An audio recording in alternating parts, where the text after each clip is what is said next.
Cómo la religión dejó su huella en el egregor antioqueño. Religión como concepto. ¿En qué crees? ¿Qué te hace dudar de tu existencia? ¿A qué le temes? ¿Eres creyente o solo sigues un lineamiento social? Son muchos los creyentes y pocos los pensadores, dijo uno de los genios y pensadores más importantes que haya tenido este planeta, Albert Einstein. Durante milenios, la mente humana se ha acomodado a los parámetros de pensamiento que nos han ido dictando a través del tiempo, sin atrevernos siquiera a pensar si esos pensamientos son propios o si nos han sido impuestos por aquellos que mueven los hilos de una sociedad. Entonces, nos adentramos en la historia de la religión católica, que por cultura y destino es la nuestra.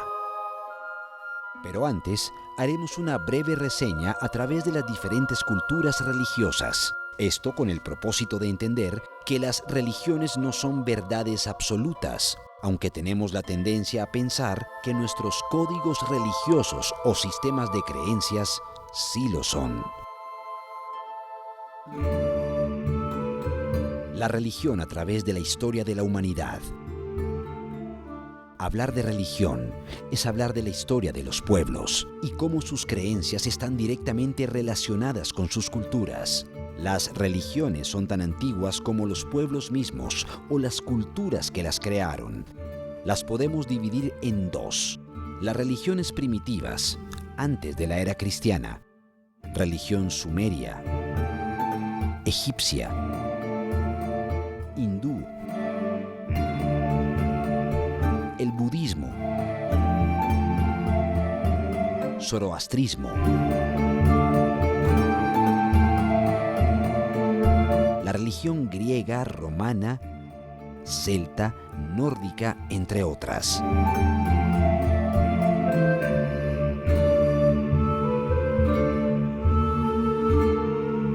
Las nuevas religiones, después de la era cristiana, el cristianismo y sus diferentes manifestaciones, y el Islam.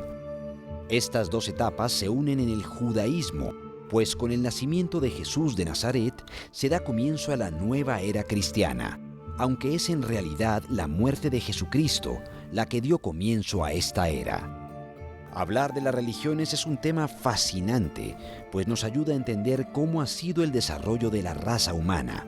En Roma, los primeros cristianos fueron perseguidos durante los primeros 3 siglos de nuestra era. Ellos se ocultaron en las catatumbas, donde practicaban su religión en la clandestinidad. Durante el reinado de Nerón, el apóstol Pedro fue crucificado y más tarde Pablo fue decapitado. No fue sino hasta el año 313 cuando el emperador Constantino, mediante el decreto de Milán, despenalizó la práctica del cristianismo. La persecución a las iglesias paganas fue casi inmediata. Destruyeron los templos griegos y se atacó a la iglesia de Alejandría. Se incendió su biblioteca y sus eruditos, los de aquella ciudad, fueron asesinados. Se persiguió a la magia egipcia y a cualquier persona que la practicara. También se reescribieron los evangelios y los libros que ellos no consideraban pertinentes eran prohibidos. En la reinauguración de Constantinopla, en 330, se efectuó una ceremonia mitad pagana y mitad cristiana. En la plaza de mercado se impuso la cruz de Cristo sobre el carro del dios Sol, creando así el primer sincretismo religioso cristiano. El 27 de febrero del año 380, el cristianismo se convirtió en la religión exclusiva del Imperio Romano por un decreto del emperador Teodosio. Con la caída del Imperio Romano se dio inicio a la época medieval, que va desde el siglo V hasta el XVI y que termina con la Reforma Protestante.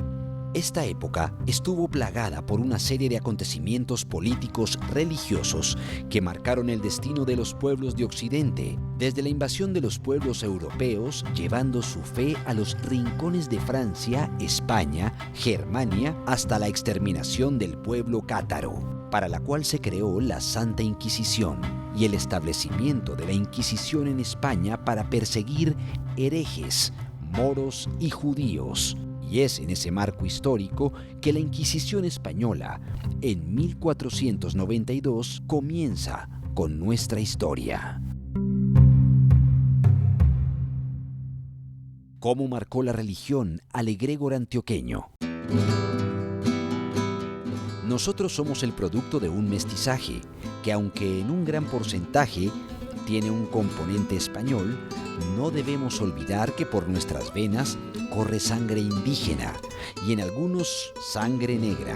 Entonces los antioqueños no somos una raza, somos la fusión de las etnias que tomaron parte en nuestra historia y por ende somos una cultura. Tenemos una idea de Dios y de la creación de la humanidad, es así muy diferente a muchas otras regiones. Por ejemplo, las regiones costeras tienen una concepción de Dios y de la Virgen más mezclada, de la religión católica más mezclada con otras religiones, entonces son más abiertos.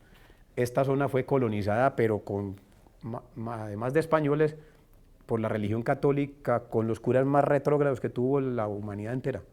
Aquí tenemos de los curas más perversos que hubo para catolizar en Colombia, estuvieron en Antioquia. Y hablamos de Santa Rosa de Osos con el padrecito Builes, hablamos del padre Fernando Gómez Mejía en Antioquia, que estuvo tratando de parar la modernización de Medellín con una obra católica, pero con una cosa muy rara, era que ellos eran fantasía teológica. Ellos no estudiaban teología, sí, esa teología que tenían, pero no era la teología académica, intelectual y de búsqueda, sino de una piedad absolutamente de carbonero, es decir, fe cerrada, y con unas interpretaciones de lo sagrado muy perversas. Entonces nosotros tenemos unas deformaciones mentales terribles. La Iglesia no ha dejado que la gente entienda que se tiene que defender a sí misma, sino que depende de la misericordia.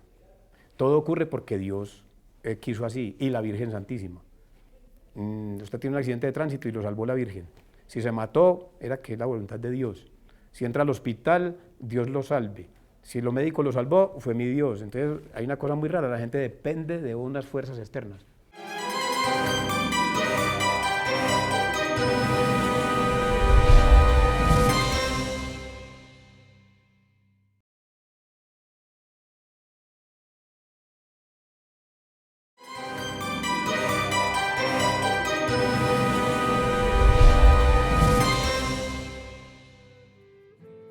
Aunque el pueblo indígena fue el primero en habitar nuestras tierras, sus creencias religiosas fueron prácticamente erradicadas por el pueblo español y la religión católica. Nuestro gran misterio será conocer de la mano de nuestros ancestros la historia del origen indígena, escrita en nuestra memoria genética. Desde el origen de los dioses de los indígenas, que siempre han dicho eso, es que si había alguien, un médico tradicional, es porque ellos tuvieron un conocimiento desde más allá, ¿cierto? Entonces desde eso viene ese conocimiento y cada generación nos hacen conocer que el Caracabarí fue así, y también hablan una historia cuando había un árbol del Jenené, ¿cierto? El árbol que era muy grande, ¿sí? Y que todo era oscuro porque el árbol cubría casi hasta el cielo, entonces que nadie sabía que ahí estaba el secreto donde estaba el agua, ¿cierto? Que por casualidad hubieron momentos que lo tumbaron los mismos tribus o diferentes tribus, y uno de ellos tenía la magia de cómo era, ¿cierto? Tenía unos personajes que lo cuidaban, que lo vigilaban, que eran las hormigas, congas. Y entonces llegaron el momento que cayó el árbol, entonces aparecieron las quebradas, el tronco volvió los ríos más grandes o mares, y las brasas del árbol volvieron quebraditas, cañaditas, ¿cierto? Entonces uno mira que hay historias y que esas historias fueron una realidad. Hoy todavía hay una creencia en los médicos tradicionales. Ellos dicen, ya, cuando usted va a ir a cazar, pilas, no vayas así, tiene que pedir permiso. Desde la casa que va a salir tiene que ir, si es con alguien, ya sabe cómo va a caminar cuando llega al punto, cómo hay que, bueno, es una cantidad de secretos que ellos manejan, y es muy importante para el indígena, porque eso es ciencia indígena, eso es la parte de biología del mundo indígena, que nos enseña a mirar, hasta posible a caminar, cómo hay que caminar, porque hasta si damos mal paso también nosotros podemos fracasar, ¿cierto? Entonces hasta ahí también hay muchas cosas importantes. La conquista y la religión. La historia de nuestro pueblo se escribió con sangre. En el principio, los españoles, más que evangelizar a nuestros pueblos indígenas, vinieron a aniquilarlos. La historia que nadie nos contó. El primer español que contempló el paraíso de los Aburrá fue Jerónimo Luis Tejelo, quien entró al frente de una avanzada de Robledo a pie y a caballo.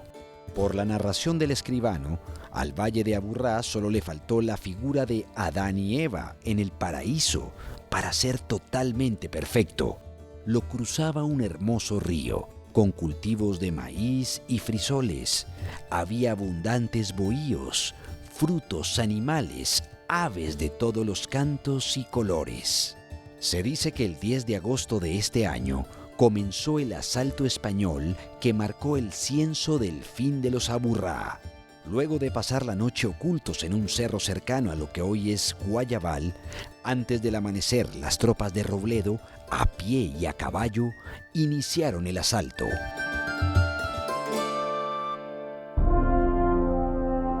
Lo que ocurrió esa mañana fue un acto de cobardes y asesinos. Aquí hubo un acto indiscutible de violencia contra los indígenas. Ellos estaban en otra dimensión de la vida, ni siquiera conocían la rueda. En el posterior recorrido por el Valle de la Muerte, los españoles relataron el hallazgo de personas, hombres y mujeres que se suicidaron colgándose de los árboles con sus mantas y otras prendas, en un acto de suicidio colectivo por la desgracia de su pueblo. En realidad, fue el oro el que atrajo a cientos de españoles a nuestro territorio. Ellos en su mayoría eran representantes de la miseria y la avaricia humana del sur de España. Y de los indios solo les interesaba sus piezas doradas o sagradas y su tierra.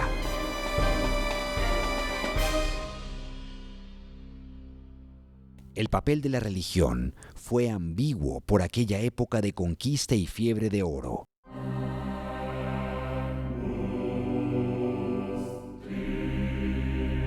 Mientras algunos sacerdotes trataban de socorrer a los pueblos indígenas con actos de piedad y denuncias, otros parecían dispuestos a que se matara a todo aquel que no se acogiera al cristianismo.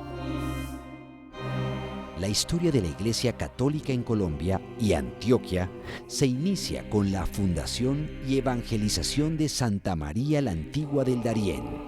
Pero en 1514, la corona española envió al nuevo gobernador Pedrarias Dávila con el fin de establecer colonia en estas tierras. Él debía repartir los indios entre los españoles, o sea, establecer la encomienda.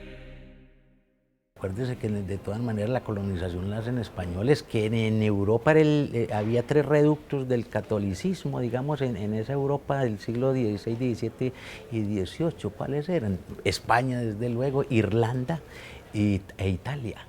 Los otros países no eran eso ni tan católicos. El luteranismo y otras religiones también entraron, aquí en Antioquia no, aquí en Antioquia se impuso el catolicismo, la visión mariana del mundo y de la mujer en el siglo XIX, y sobre todo nosotros después de la independencia no vamos a ser un país, desafortunadamente un país laico, sino que ustedes saben que a fines del siglo XIX, en la época de la regeneración, hay toda una, como en España, un acuerdo entre el Estado y la Iglesia que se llamó el Concordato. Entonces vamos a tener una religión oficial, confesional, y eso influye el catolicismo acendrado de los antioqueños o del paisa, ¿cierto? El paisa, la religión fue muy importante para el paisa. No tanto para ese otro antioqueño de las zonas mineras, que es muy interesante porque estaba ya la brujería, una mezcla de religiones africanas con religiones o creencias indígenas, que Carrasquilla en la Marquesa de Yolombó, por ejemplo, lo relata muy hermosamente. Pero el paisa ese que estamos hablando, sí, la religión católica fue absolutamente importante para todos sus movimientos, sus rituales, sus formas de ser. Incluso cierta cosa de la hipocresía antioqueña viene de ahí, ciertas apariencias vienen de ahí de la religión, más que la religiosidad. Ellos traían la misión de la evangelización indígena y bajo el mando de Fray Juan de Quevedo, primer obispo de Colombia, acompañaban al prelado 6 religiosos franciscanos, con su comisario llamado Fray Diego de Torres y 17 clérigos.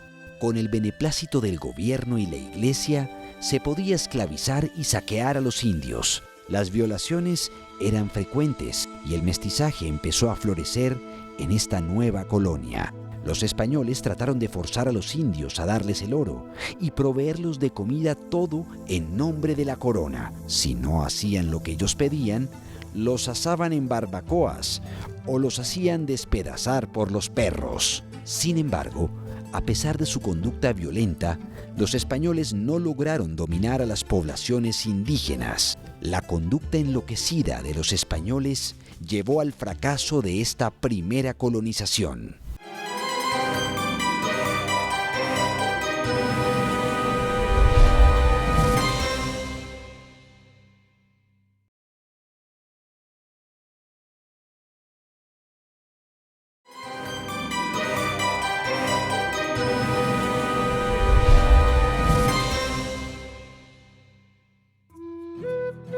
En principio del siglo XX, particularmente en 1914, ya no movidos por la lealtad a la corona, sino por el amor a su vocación religiosa, la madre Laura Montoya, hoy Santa Laura, comienza su obra de la evangelización integral del pueblo indígena en Dabeiba, que aún hoy continúan sus seguidoras.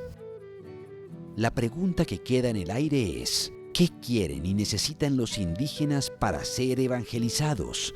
¿O lo que ellos simplemente necesitan es ser ayudados para poder salir del atraso en el que los ubicó la historia? Según las historias tradicionales de los pueblos indígenas, cuentan nuestros ancestros que había mucha manera de muchos orígenes.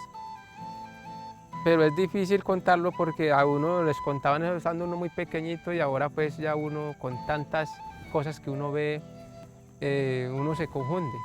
Entonces uno ve, por otro lado es el catolicismo que dice otra cosa, el evangelio.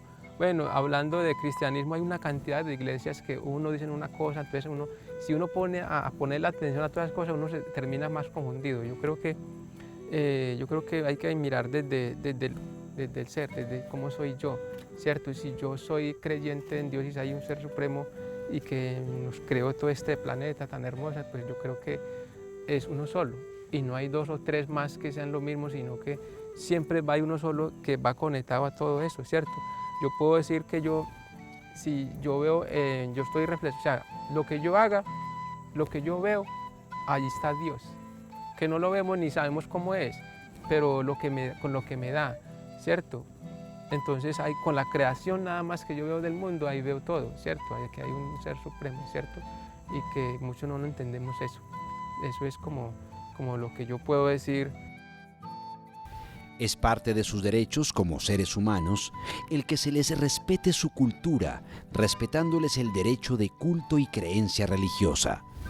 Ellos son parte de nuestro patrimonio cultural y es nuestro deber ayudarlos a conservar su cultura.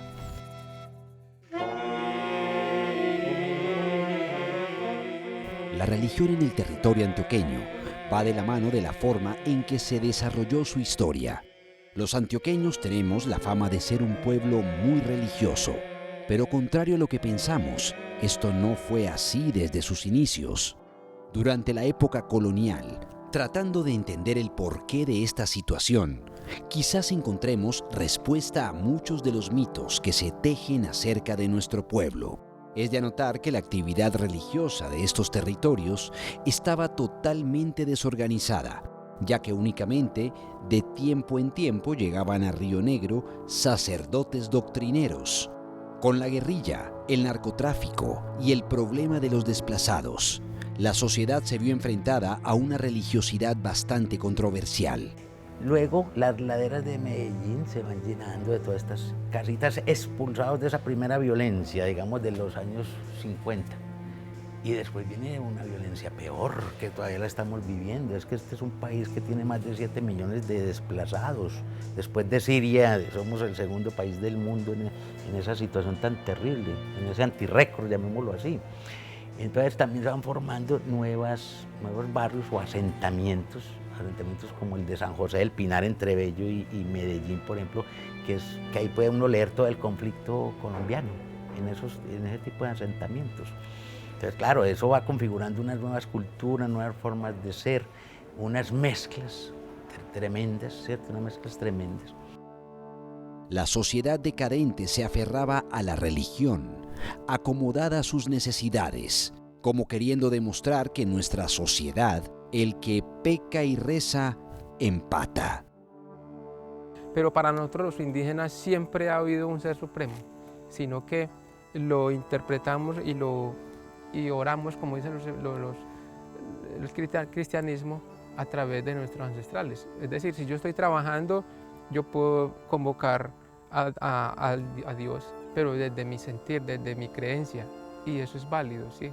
Entonces muchas veces, mucha gente no entiende eso, muchos catolicismos no entienden eso. Es que los indígenas son brujos, los médicos tradicionales son brujos, entonces a usted hay que confesar, y si usted no recibe una doctrina desde la parte de la religión, entonces ustedes son unos animales. No se trata de eso, sino que cada cultura tiene una forma de cómo mirar a sus dioses que tienen en la naturaleza, y ese Dios es el Dios que está el supremo.